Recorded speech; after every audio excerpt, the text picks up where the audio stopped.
Next question देखते हैं अपने। आपसे ये क्वेश्चन दिया है कि 1.2 metre tall girl spots a balloon moving with the wind in a horizontal line at a height of 89.4 metre. जो चीज गिवन है वो मैं साथ साथ लिख लेता हूं।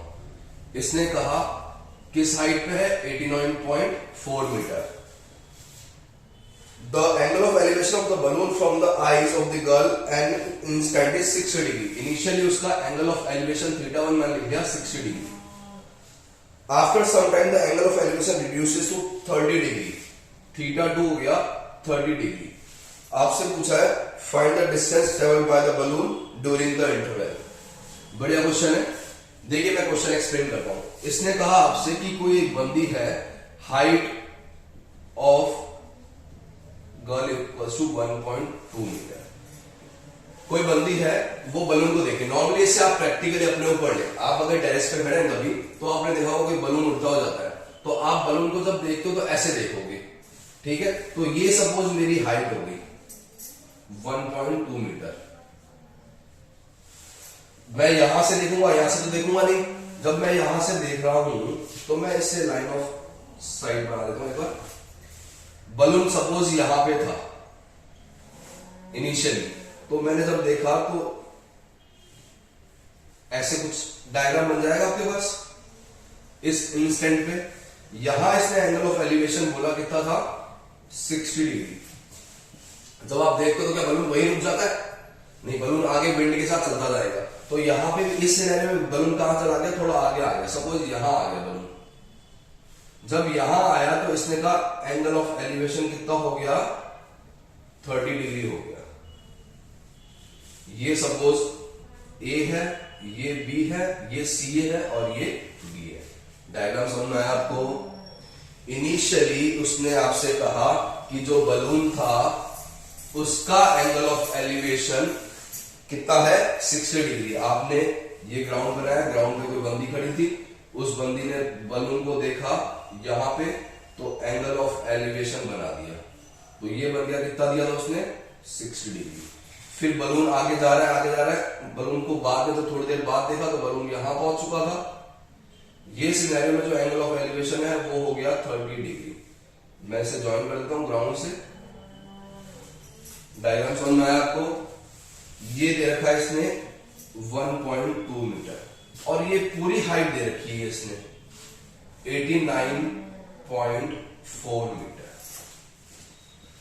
ये पॉइंट मैंने ले लिया ए, ये ले लिया बी, ये सपोज ले लिया मैंने सी, ये ले लिया डी और ये ले लिया मैंने ई। लास्ट क्लास में मैंने आपको बताया था जब भी कंपोजिट फिगर बने आपको तो ट्राई करना है कितने राइट एंगल ट्रायंगल बन रहे हैं वो देखिए। तो मैं अगर फोकस करूं थोड़ा सा, तो ए बी सी, एक तो बन रहा है ट्रायंगल ए बी सी, दूसरा बन रहा है ए डी ई। दो राइट एंगल ट्रायंगल बन गए आपके पास। अब in triangle A B C tan 60, tan theta क्या होता है, perpendicular upon base, BC upon AC। तो BC equals to tan 60 into AC, या BC इक्वल्स टू tan 60 कितना हो जाएगा, √3AC। इक्वेशन 1 कल की क्लास में किया था हमने कि जब भी कंपोजिट फिगर होगा तो आपको क्या करना है, जो भी राइट एंगल ट्रायंगल बन रहे हैं उनको आप लिख लोगे, उनमें आप प्रॉपर्टीज लगा दोगे ट्रिग्नोमेट्रिक रेशियो वाली। अब in triangle ADE tan 30 equals to perpendicular DE upon AC, या DE equals to tan 30 into AC, या DE आपके पास आ गया tan 30 1/√3AC। आया समझ में आपको? यहां से आपने AC की वैल्यू निकाल ली, यहां से भी आपके पास AC की वैल्यू आ रही है। सॉरी, यहां आपके पास AE आएगा क्योंकि ट्राइंगल आप ये ले लो ADE, तो बेस क्या हो जाएगा, AE। BC की वैल्यू आ गई, DE की वैल्यू आ गई। इक्वेशन 1 और 2। अब देखो जो BC है वही क्या है, DE है। ये जो चीज है ये इक्वल है B C equals to D है कितना, ये टोटल कितना था 89.4, ये मैं माइनस कर देता हूं उसमें से, तो BC equals to DE equals to 89.4 minus 1.2, ये आएगा आपके पास। ये मान लो सपोज आपके पास आ गया 88.2 मीटर, तो मेरे पास किसकी वैल्यू है BC और DE की। BC इक्वल्स टू, यहां पुट कर देता हूं फ्रॉम वन BC कितना आपके पास 88.2 इक्वल्स टू √3 AC, या AC equals to 88.2 upon √3। AC की वैल्यू आ गई, बट आपसे तो पूछा है horizontal distance which is CE, ये डिस्टेंस ट्रेवल कर रहा है वो, क्योंकि यहां पे जब देखा था उसने पहली बार, दूसरी बार यहां देखा, यहां से यहां तक हॉरिजॉन्टल डिस्टेंस कितनी ट्रेवल की उसने CE फाइंड करना है। CE कैसे फाइंड करोगे, AE माइनस AC, AE यहां से फाइंड कर लेता हूं मैं, फ्रॉम 2 DE कितना है 88.2 1 अपॉन √3 इंटू AE, या AE इक्वल्स टू √3 इंटू 88.2, ये आ गया मेरे पास AE। आपको फाइंड करना है CE। देखो आपको ये पूरा पता है, आपको ये भी पता है, आपको फाइंड करना है ये, तो इसमें से ये माइनस कर दो, तो तो मेरे पास क्या आ गया CE equals to AE minus AC, A की वैल्यू पुट कर दो, AC की वैल्यू पुट कर दो। समझ में आया?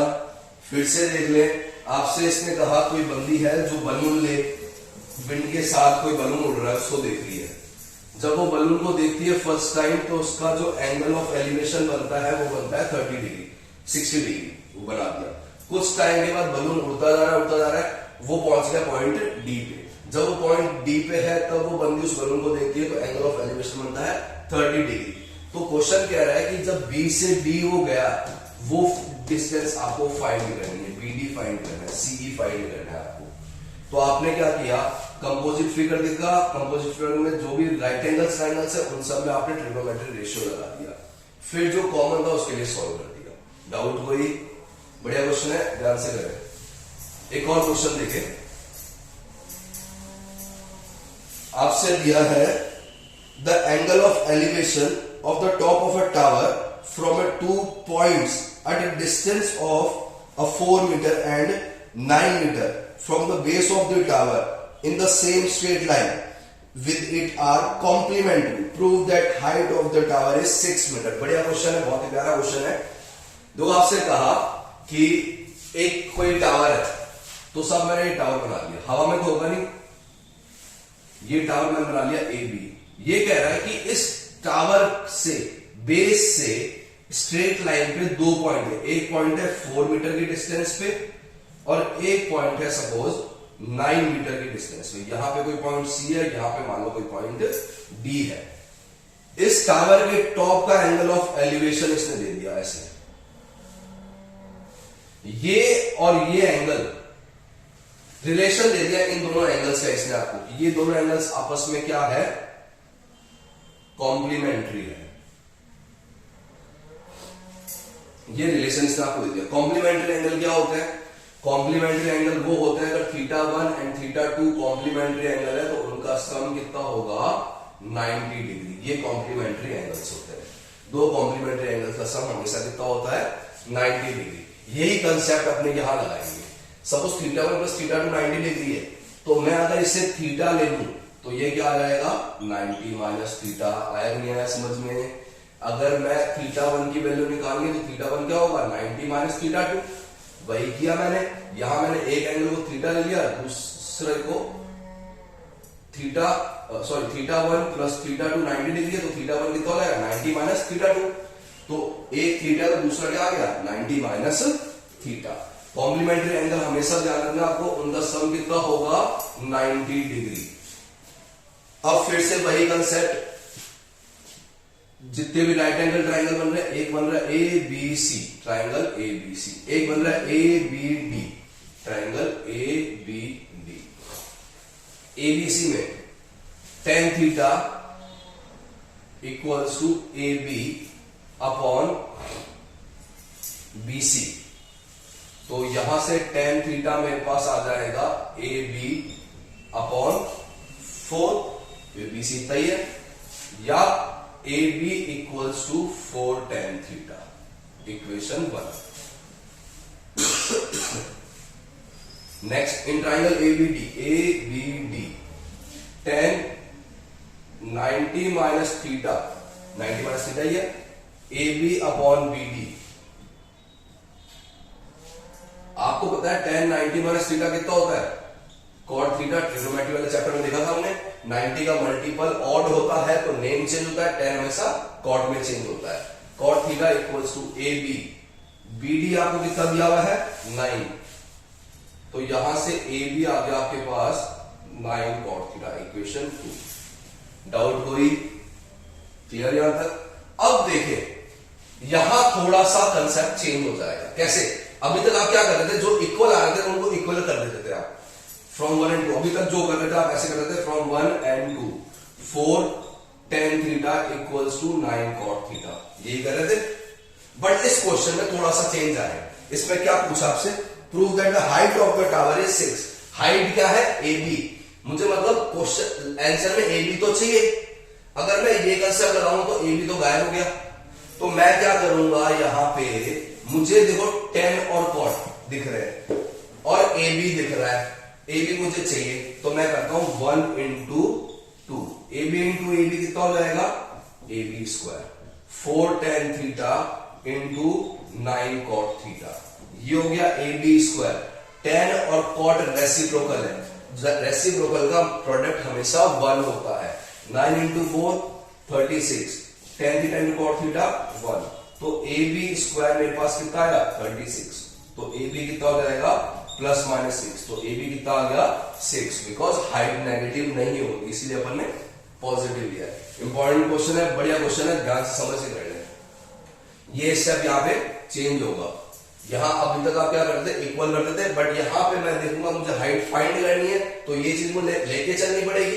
ये लेके कैसे चलूंगा? मैंने इन दोनों को प्रोडक्ट कर दिया। क्लियर? ऐसा ही क्वेश्चन आपको और भी देता है, जहां 4 की जगह A कर देगा और 9 की जगह B कर देगा और बोलेगा prove that height is root AB। एक क्वेश्चन आपके पास ऐसा भी आएगा। तो जहां आपको तो क्वेश्चन तो रटना ही नहीं है, आप कंसेप्शन में आ गया, आप कोई भी क्वेश्चन है आराम से कर लेंगे। क्लियर? चलो एक और क्वेश्चन देखते हैं फटाफट।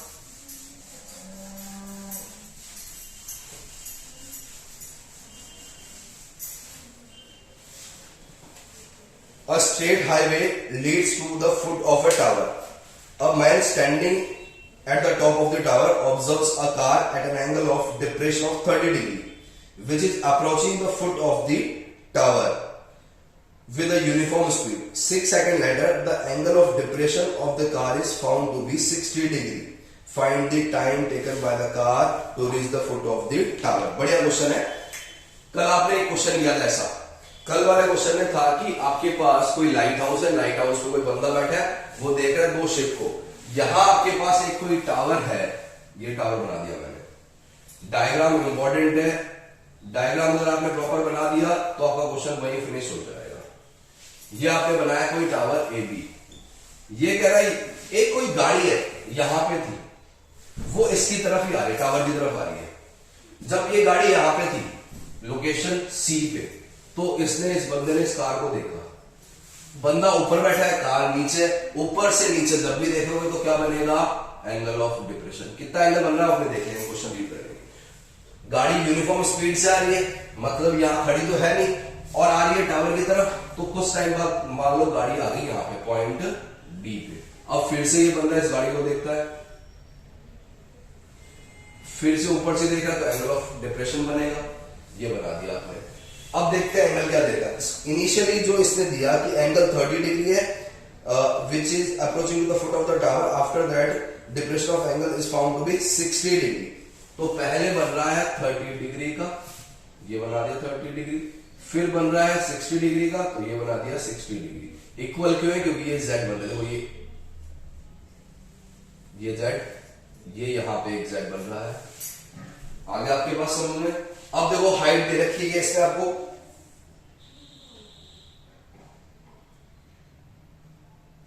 बस और कुछ नहीं दे रखा आपको इसमें क्वेश्चन में।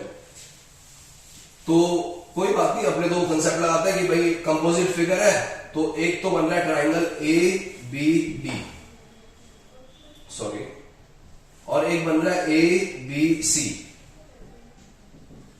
Triangle A B D tan theta, तो tan 60, ये कितना दे दिया परपेंडिकुलर, नहीं दिया साहब, A B upon B D, या A B equals to tan 60 into B D, या A B equals to √3 B D. Equation 1। In triangle ABC, A B C, तो एंगल कितना है theta, tan 30 equals to A B upon B C, tan 30 1/√3, A B पढ़ाई है, upon B C, या A B equals to B C upon √3। Equation 2। Doubt हुई? अब देखो साहब, आपने कहा था कि आपको कुछ क्वेश्चन समझ में आए चाहे नहीं आए, कंपोजिट फिगर है तो इतना तो करके रख सकते हो आप, यहां तक तो कोई समस्या नहीं आनी चाहिए, यहां तक करके रख दिया आपने। अब दिमाग लगाओ कि ये भी ए बी की वैल्यू, ये भी की ए बी की वैल्यू, तो फ्रॉम 1 and 2 दोनों इक्वल हो जाएगी, ये हो जाएगा √3 बी डी, ये हो जाएगा बी सी अपॉन √3। ये B D plus C D क्या है, बी सी, तो इसको मैं करता हूं √3 B D, B C B D plus C D, तो B D plus C D, ये √3 आ गया यहां पे, तो ये हो जाएगा 3 B D equals to B D plus C D, या 2 B D equals to C D. यहां तक मैंने करके छोड़ दिया, इसके आगे मेरी गाड़ी होगी साहब, क्योंकि मुझे बीडी भी नहीं पता, मुझे सीडी भी नहीं पता। मैं क्वेश्चन फिर से रीड करता हूं। इसने कहा a man standing on the top of the tower observes a car at an angle of 30 degree which is opposite to the, एक लाइन दी इसने, विद अ यूनिफॉर्म स्पीड, ठीक है, 6 सेकंड लेटर, 6 सेकंड बाद the angle of depression is found to be 60 degree. 6 second बाद मतलब यहां से यहां तक आने में इसको कितना टाइम लगा है, 6 सेकंड लगा है। स्पीड इसकी यूनिफॉर्म है, डी से बी तक मान लो टी सेकंड लगता है इसको, स्पीड मान लो इसकी v है, क्यों, क्योंकि इसने बोला यूनिफॉर्म है, तो यहां पे भी स्पीड कितनी होगी, v। तो यहां में एक साइंस का फॉर्मूला देखेंगे, डिस्टेंस वाला, टाइम वाला और वेलोसिटी वाला। याद है आप लोगों को इन तीनों के रिलेशन के साथ एक फॉर्मूला था,